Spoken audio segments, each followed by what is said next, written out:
Kilalanin natin ang dating child star na si Stefano Mori.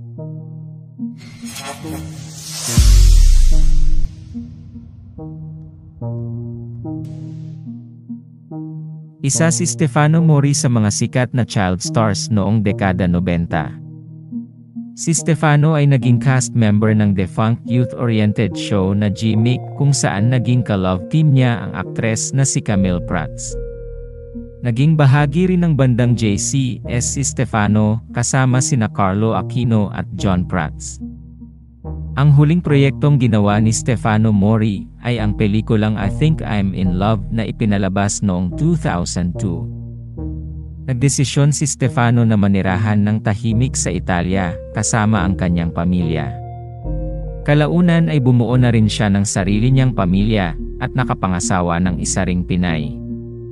Noong 2023, nagbigay ng update ang asawa ni Stefano sa pamamagitan ng pag-post ng latest-ish pic nilang dalawa sa Instagram account na may handle name na @victoria.d.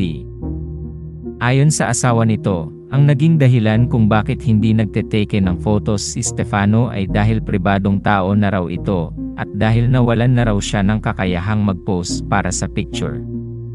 Tila nababasa ng dating aktor ang paulit-ulit na hiling ng kanyang tagahanga na siya ay bumalik na sa pag-arte.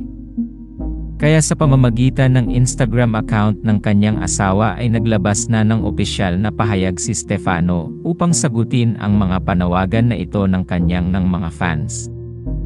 Sa nasabing pahayag, sinabi niya na malaki ang pasasalamat niya sa kanyang fans, at na-appreciate niya ang kanyang mga tagahanga na patuloy siyang inaalala at nanawagan na siya ay bumalik sa pag-arte. Ganun pa man, sinabi niya na wala nang makakabago pa sa kanyang isip. Ibinahagi rin ni Stefano ang kanyang dahilan kung bakit hindi na siya magbabalik pa sa pag-arte. Ayon sa kanya, big boy na raw siya sa edad na 38, balbas sarado pa, at may gray na buhok na rin. Sinabi rin niya na nag-join daw siya sa showbiz noong araw for fun, at unti-unti na raw nagbago ang mga gusto niya sa buhay noong siya ay nagmamature na. Kung bakit wala siyang social media account, sinabi niyang iniiwasan niya ang pagbibigay ng false hope sa kanyang fans.